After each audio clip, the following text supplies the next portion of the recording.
Welcome to this next video of the reverse engineering course of simplilearn security. This video is associated with chapter number 10 of the reversing course. During this video and the next two that come after this, we will be talking about anti-reversing tricks. In other words, methods used in order to make the dynamic analysis of binaries much harder.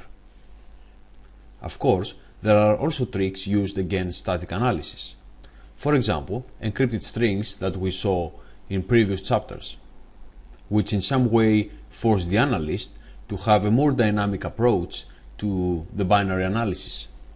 And of course, another very strong example against static analysis is the use of code obfuscation that we are going to discuss about later during this course.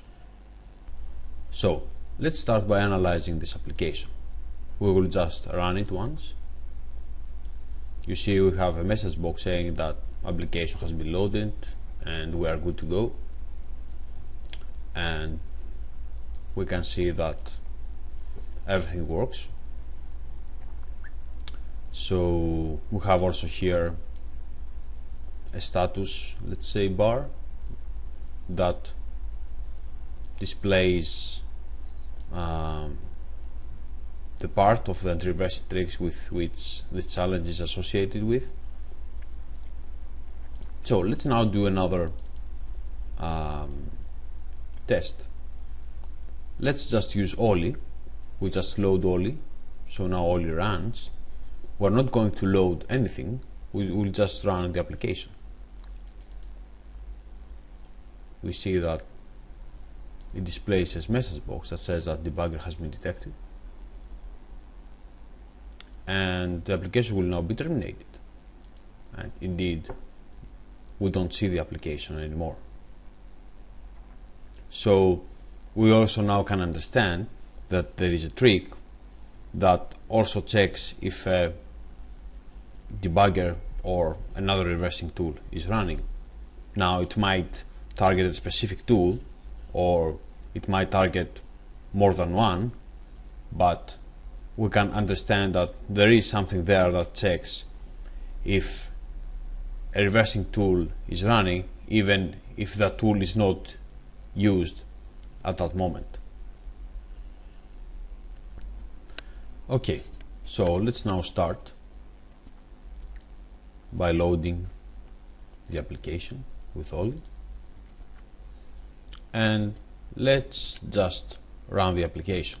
We can also search for string references, of course. You shouldn't forget all the methods we used. You can see here, very interesting, debugger detected. But let's use a more, let's say, professional way. Let's just run application. We see again the message box appears. So we can pause the execution. We can go and examine the stack.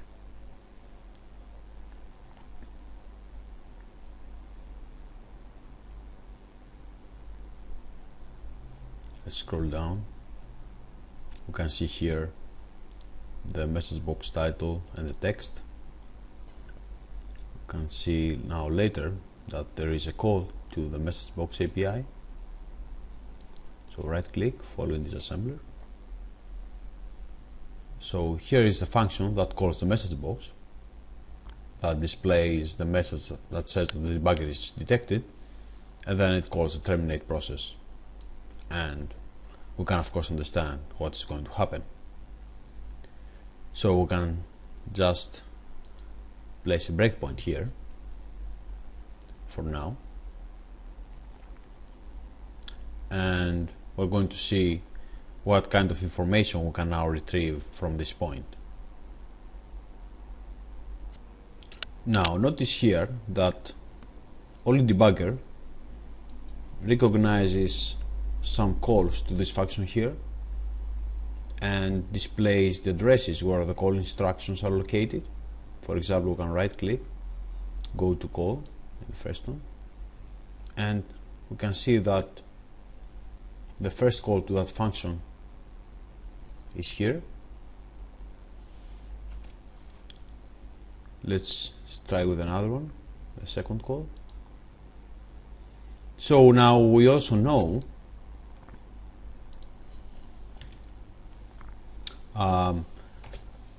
where the call instructions that will transfer the execution in this function here are located, which is of course very useful because we can then understand and locate the anti-reversing tricks.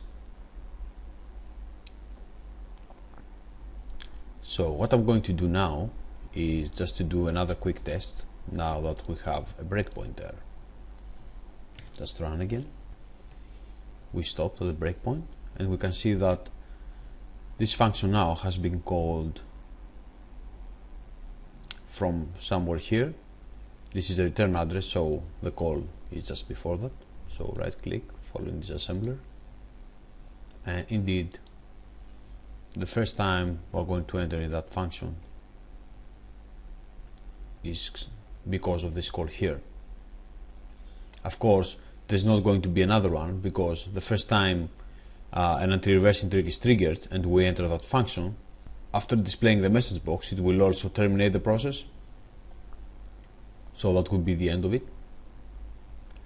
So we know that we're going to enter that function from here, and if this trick if this jump is executed, it's going to skip that call and come here. We can also see a call before that. So let's see what happens in the call before this jump, because we see that if this jump is executed we will never enter this function. So let's reload, run, and now we stopped here. So let's enter this function and we can see immediately a call to the isDebuggerPresent API.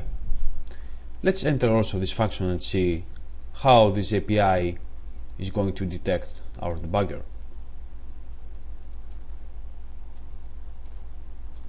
So as you can see, it's going to move to EX the address of the thread environment block.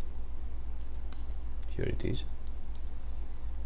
We can also right click following dump and do view as long address just to have the addresses.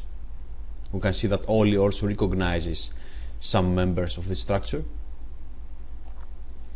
Then it's going to move to EX the value that is located from this address plus 30 hex, which is this is the address of the process environment block, you can see. And then we can follow in dump, so we can now see what's inside the process environment block. And then it's going to check if the second byte is 1. But what happens is that it's not going to check, we'll do the check later, but it just moves the value from there to EX. So let's do this, step over one instruction. You can see that now EX is 1. Now if you remember the overview of this structure, the second byte is the being debugged byte, which is set to 1 if the process is being debugged. So we step over to return back, EX is 1, so this jump is not going to be executed, and AL becomes 1, it's already 1, it's just a Boolean function, so we return back.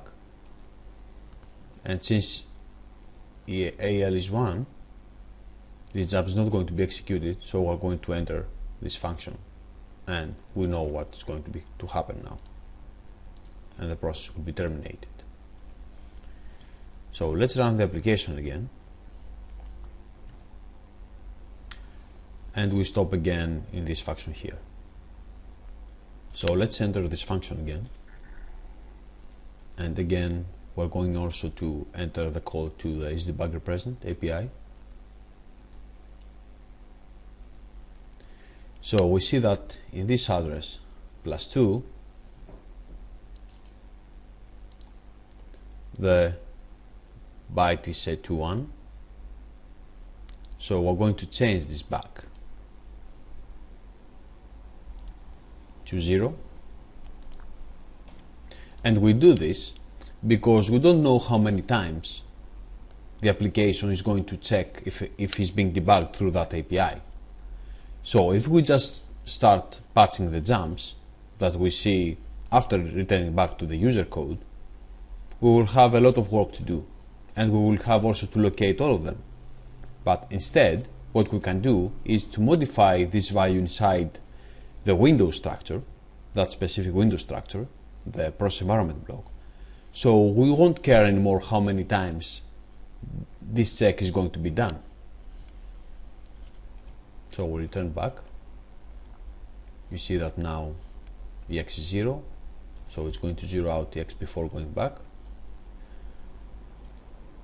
And now this jump is going to be executed, skipping the first call to the function that displays the message box that the debugger has been detected and then terminates the process. So imagine, as we said before, that this call here, not this call here, that check to the isDebugger present API is done like 10 times. We would have to find all these jumps related after every check and patch them, which of course is not the most, let's say, professional way to do when we have to deal with unknown binaries. So now we can continue from here. So as you can see, the application is going to retrieve again the address of the process environment block.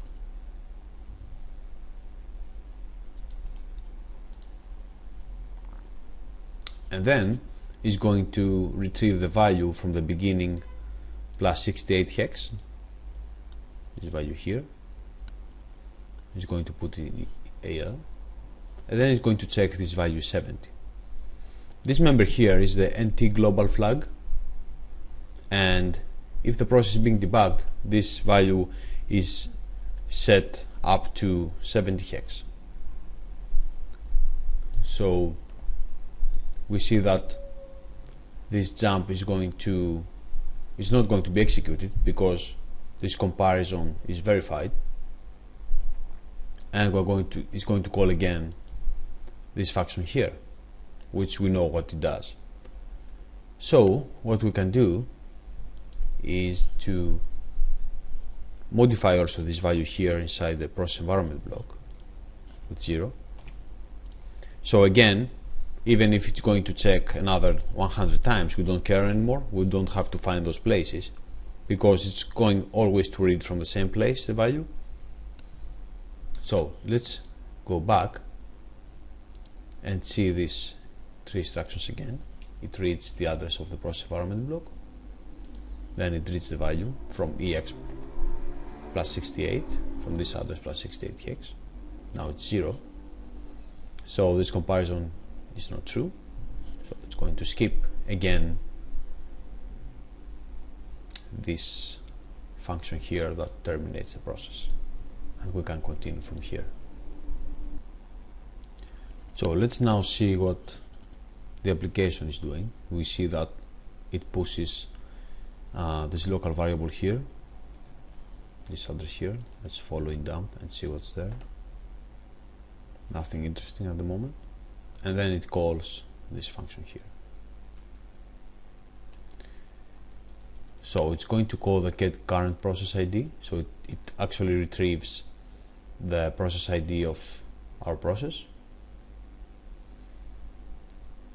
Then it's going to save this to a local variable and then pushes this value as one of the parameters to the open process API.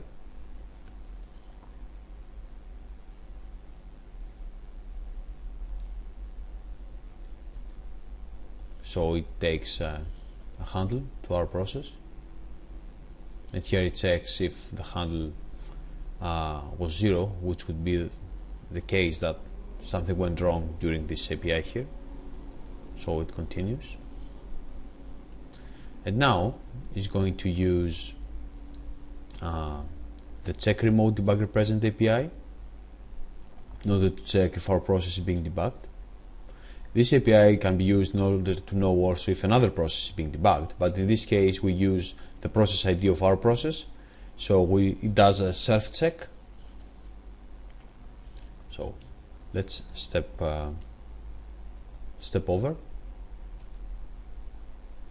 We see that it returns 1, and as you can see now, it's going to call again this function that terminates our application.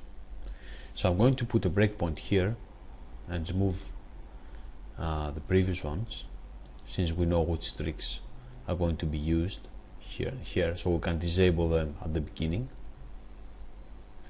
And I want to enter again this function here and take a more, let's say, closer look to the internals of the check remote debugger present API. So I'm going to load the application again.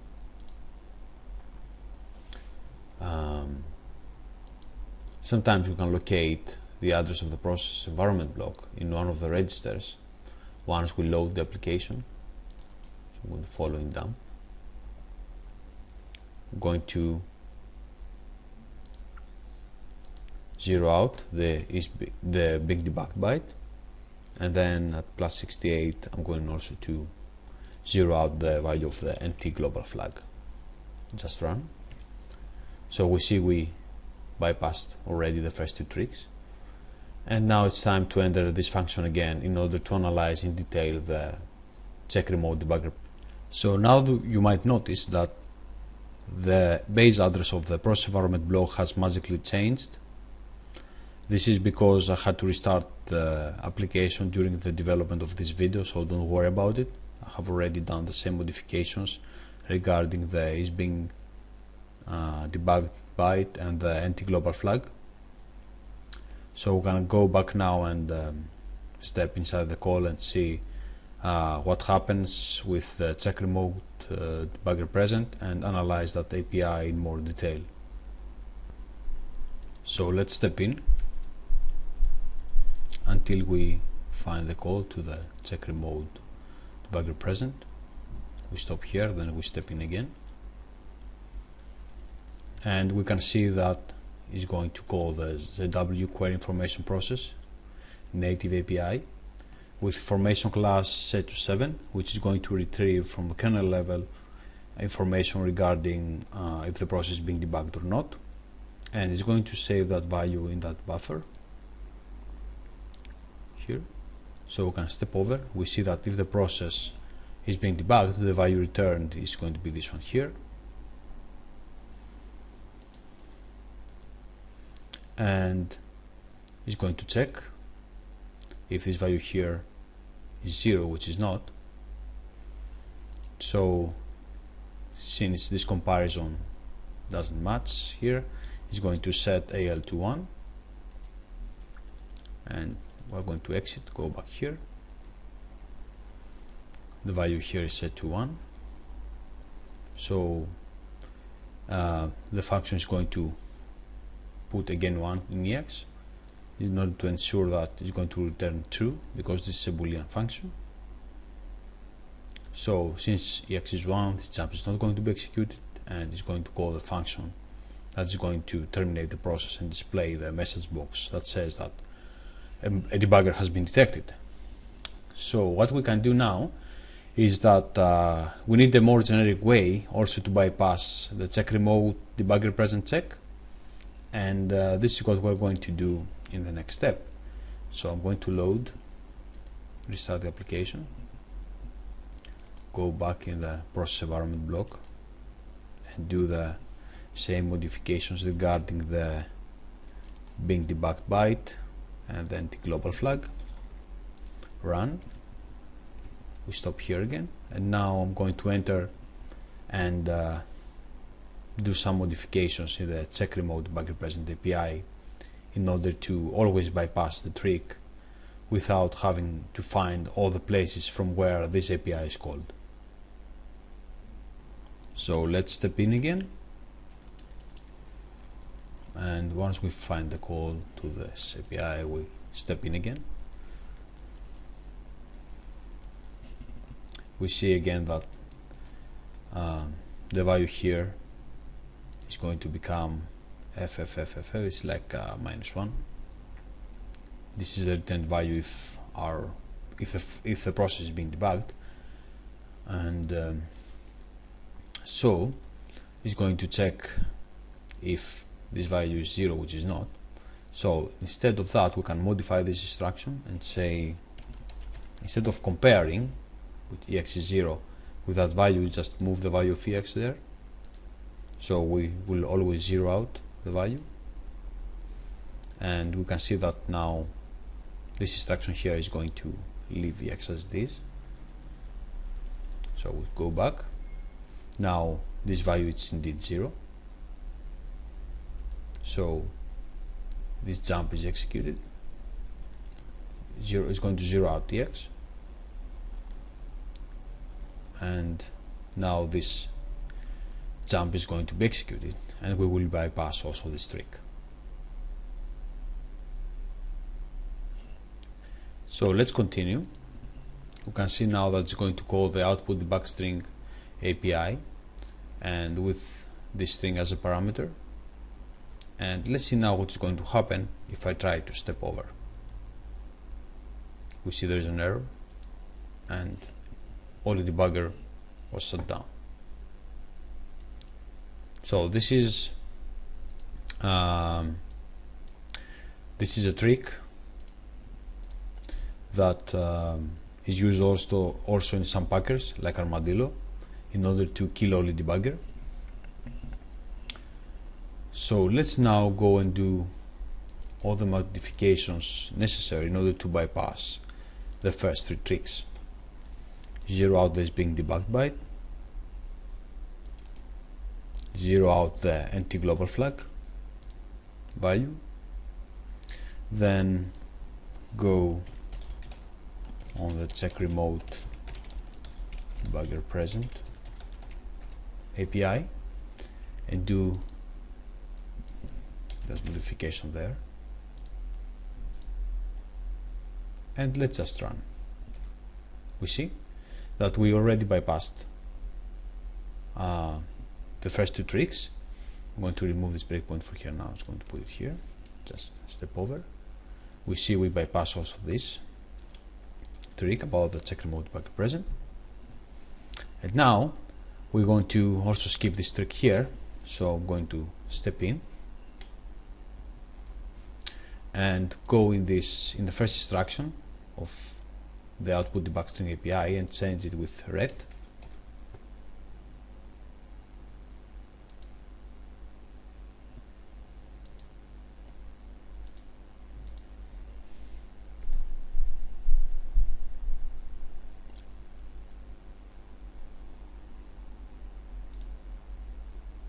So I'll come back here. You see that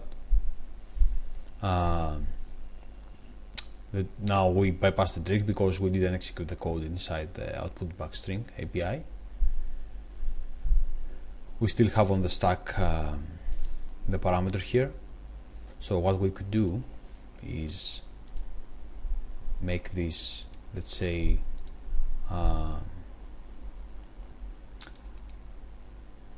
more efficient. So I'm going to again step in, and instead of ret, I'm going to put ret 4.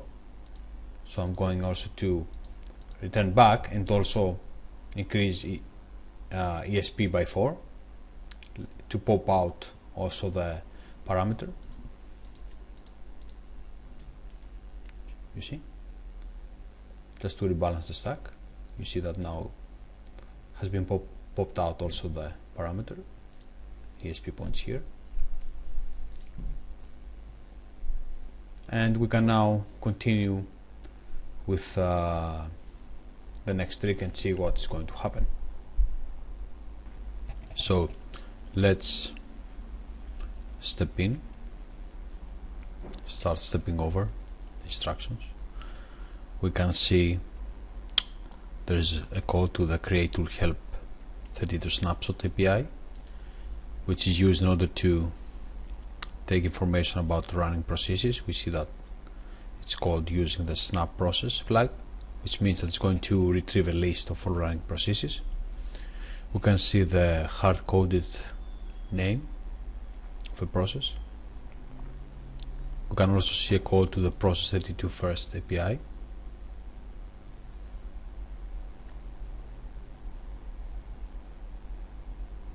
And generally it's a good idea to examine the functions to see if there are any interesting, let's say, calls to Windows APIs. We can see here process32 next. So let's start stepping over.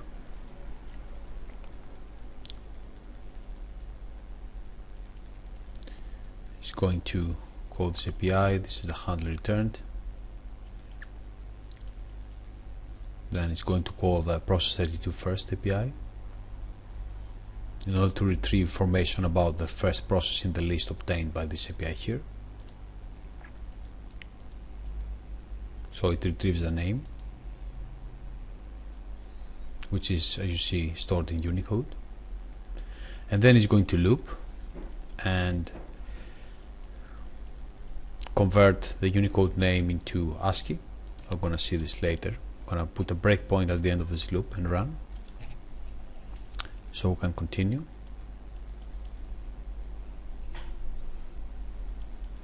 And you can see now that it's going to call this function here, and it's passing as a parameter the hard-coded string and the name of the first process. And if you want, you can press enter just to see what's inside without stepping in. This is the function it's going to call. It's going to actually see if these two strings match, which is going to will mean that we located the process that we're interested into by its name. So this didn't match, so it's going to jump. We arrive here, and then it's going to call the process32 next API, which is going to retrieve information about the next process in the list. So it's going to loop up,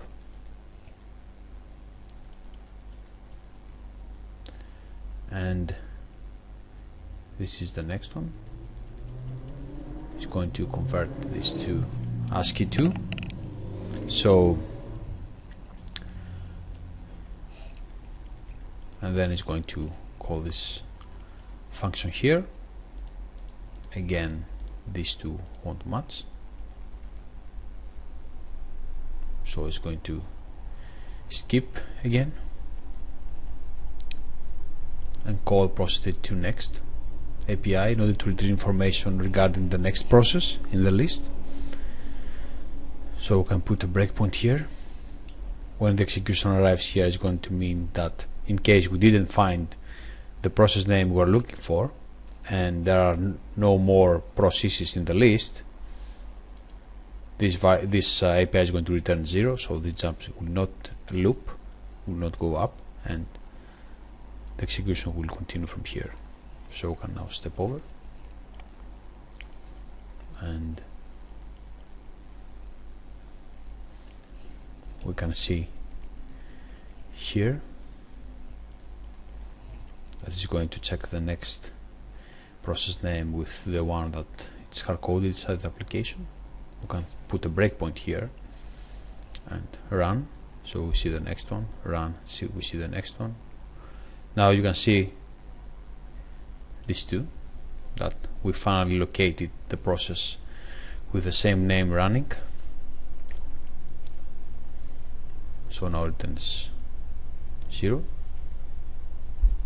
It's going to try to retrieve a handler to this process with all access rights possible.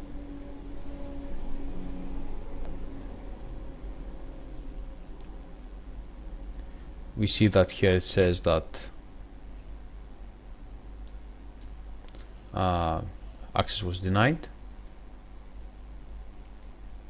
so it's going to jump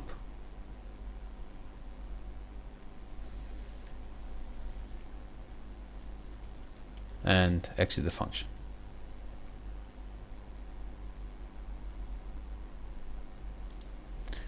So what was happening inside that function is that it was trying to see if a reversing tool had changed the privileges of the application.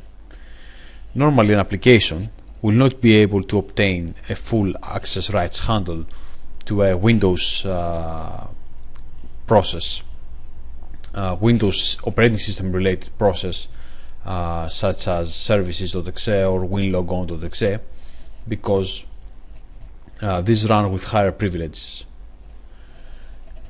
So if our application that is set up to run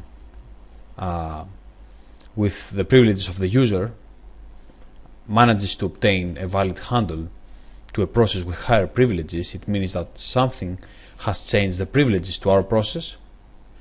And some debuggers actually have this kind of, let's say, behavior. In this case, this trick was not triggered, so we can continue. And we can then enter this next function here and see what happens. So instead of entering the function, we can just press enter and see what's inside. So we don't see anything interesting. Probably this is a call entered by the compiler. Let's see the next one, just with using enter button, and see if there's anything interesting. Now in this case we also know from where the function that is going to terminate the process is called, so we are just let's say exploring.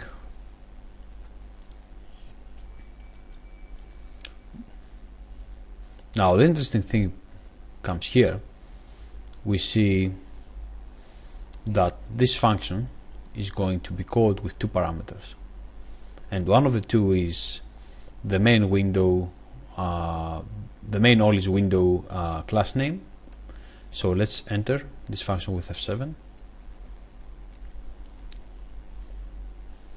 Let's enter this function also. This is again code entered by the compiler. Let's just press enter to see what's here. Nothing really interesting.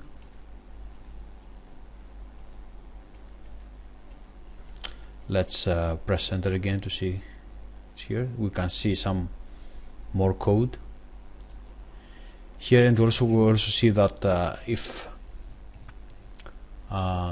in this case AL is 0, this jump is going to be executed, and if it's not going to be executed, it's going to call this function here and then this one here. So the interesting call is here, is this one here, because this is from where we're going to come back, and it's going to modify the value of EX. So I'm going to put a breakpoint here, just step in.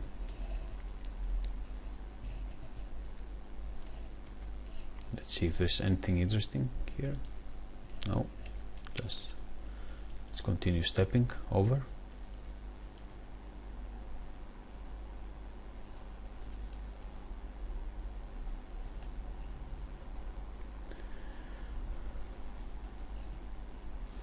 Let's see if we step in here, if anything interesting. No.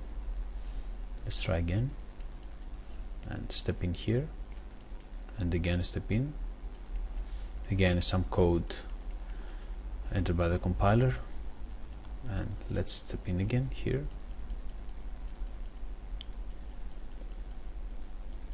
Nothing really interesting.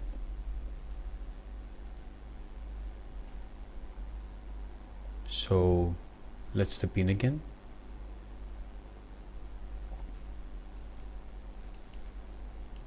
And we can see here a call to the find window A API. If this returns a valid handle, it means that it managed to locate a window which had this class name, which belongs normally to only debugger. so it returned a valid handle, didn't return 0.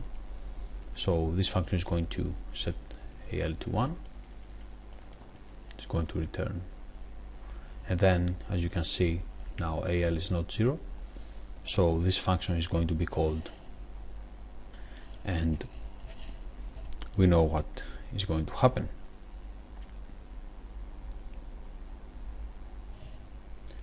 So let's reload the application and do the necessary changes again.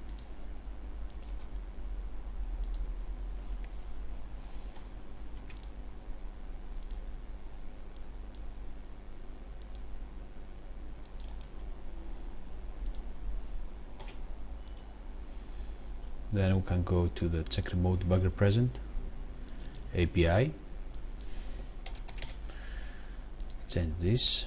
Then we can go also to the output debug string API and change this to 4, and then I will also go to the process 32 next WAPI, and I'm going to put a breakpoint here. Let's run. I'm gonna remove the breakpoint from here. I run until I stop at the beginning of this API, the process 32 next W, which, as long as there are more processes to enumerate, is going always to return true. But we can trick it so that the application will think, actually the API will return 0, so the application will think that there are no more processes to enumerate, so it will return that it didn't find the process, so there was nothing wrong with it. It will not even try to obtain a handle with full access rights to that process. So we can just override this with XOR EXEX, so it will return 0, and the application will think that it went through all the API, all the processes running. So this is another way to bypass tricks that go through running processes and try to do a detection based on that.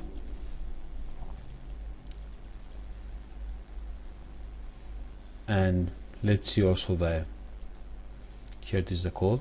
We step in to the find window. So let's step in also to this function here, and we can also see that it's going to call another function which returns the handle. We can of course modify also this function here, so we can do EXEX pop EBP ret8 in order to substitute also the command, the necessary instructions here that we substituted. So again it will think that it didn't manage to find the window that I was looking for, and we are good to go. However, before leaving this challenge, it's good to go and check something more that probably is going to surprise you, but it's good to see it in order to understand that some things might work differently in different situations. So let's do again all the modifications needed before starting the analysis.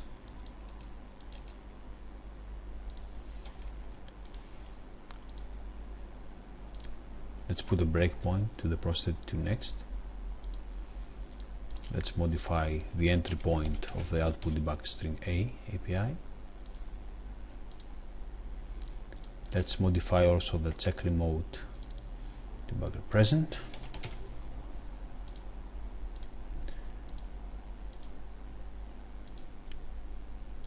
And we can also modify the find window A.